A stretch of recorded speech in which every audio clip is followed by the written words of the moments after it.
Never have I experienced anything like this. And I've heard lots of horror stories from people back in the day who experienced all types of terrible situations when they were selling their homes or when they were buying homes the last time the real estate market or the housing market crashed. And it was not uncommon for people who were staying in the homes to destroy the homes that they were staying in. And I've heard all kinds of horror stories from just general destruction of the house because those folks were furious at the bank or they were furious at their landlord or they were simply furious with everybody involved in their personal financial distress. I have never experienced anything even remotely close to what I saw this week.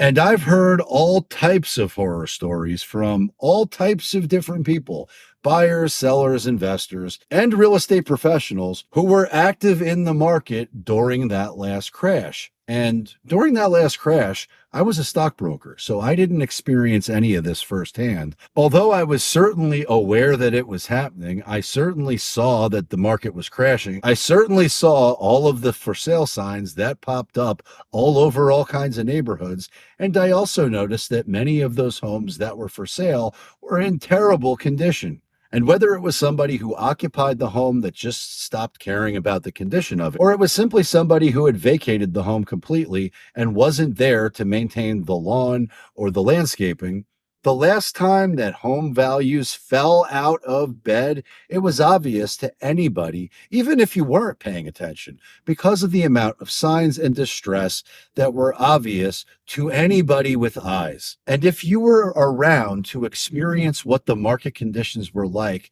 during that last crash, then you remember the fear and the uncertainty that everyone was experiencing. And I don't blame them. I was also concerned because I also was told the same thing that many homeowners were told when they purchased their home, which is that home values only go higher. In fact, when I bought my first property and I was closing on the transaction, the lender and the closer both congratulated me on my good fortune. And they told me for cert was to buy this one, let the equity quadruple, pull the money out, and then buy more rental properties. And that was a fail-safe method to become an instant millionaire and have passive income for life. And to be perfectly clear, I did not believe what they were telling me, although I hoped that would be true. I knew better because although it was my first home purchase at the time, I also was very familiar with how markets trade. And at that point, I had been a stockbroker for a long time. And I also knew from experience that anytime everybody tells you that that is the guaranteed easy way to make money, chances are it's not true.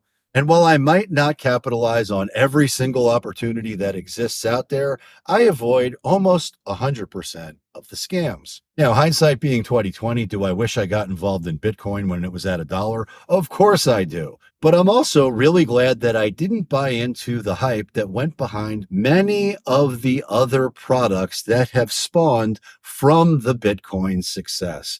And although I did not make a bazillion dollars on those trades, in fact, I didn't make any money on those trades, but I'm totally fine with that because the truth is, I don't really understand those markets. And frankly, I'm not at all upset that I missed out on the opportunity to capitalize on those things that I don't understand. I just don't spend any time thinking about those things. But I'm 100% focused on the things that I can control and the opportunities that I do see because history tends to repeat itself. And when there's panic and fear in the market and the market is on fire, or said differently, when there's blood in the streets, that's the opportunity to take advantage of the situations that the rest of the market is petrified to enter into because they've lost their ass. But to quote Warren Buffett, the oracle from Omaha, be fearful when others are greedy, and be greedy when others are fearful. And that philosophy served me well while I was trading equities as a stockbroker. But I'm no longer a stockbroker, so nothing that I'm saying is financial advice. I'm not an economist. I'm not an analyst. I'm not a financial advisor. I'm not a brain surgeon. I'm not a rocket scientist. And we'll be here all day if I talk about all the things that I'm not. But I am a boots on the ground operator of a high performance real estate team. Never have I ever experienced anything like what I've experienced over the last few days. But this week, working with people just like you who found me on YouTube and hired me to help them find their dream home and dream lifestyle, I've experienced things that I've simply never seen before. And I read your comments. I know there are many folks out there who are interested in knowing about more affordable homes, homes that trade in the $300,000 to $500,000 price point, homes that trade between $300,000 and $500,000.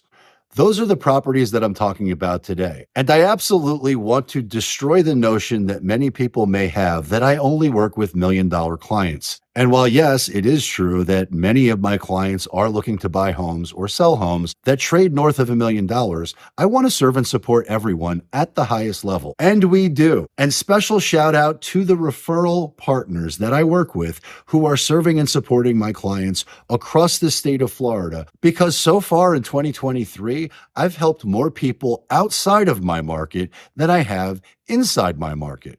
And we want to help everyone. But back to my experience this week, working with clients who are looking for more affordable homes. And we found homes for them. They were highly competitive situations. We got them under contract.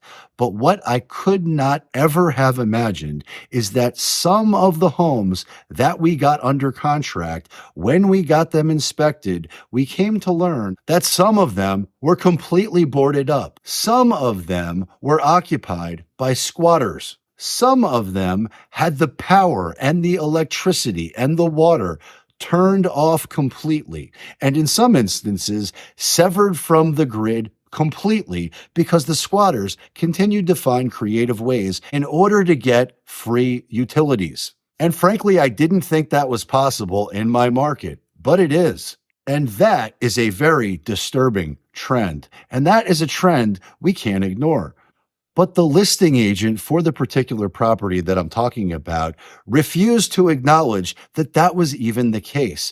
They refused to acknowledge that that was what was happening. And when I sent them evidence of that being true, they still denied it. And rather than attempt to put together a more creative deal and get that home sold, which the seller must do because it is a probate sale and they need the money, this was going to be a non-financeable deal that was not right for my buyers. So we canceled and got their money back. And their home search continues, which is maddeningly frustrating for them. But if there's a home that's out there and marketed and on the MLS and publicly advertised as being ready for sale, and the listing agent and sellers don't know that the power, electricity, and water have been turned off and the house is boarded up because it has been occupied by squatters, it tells me there's a major disconnect between perception and reality of some real estate professionals. And while there may be a creative financing solution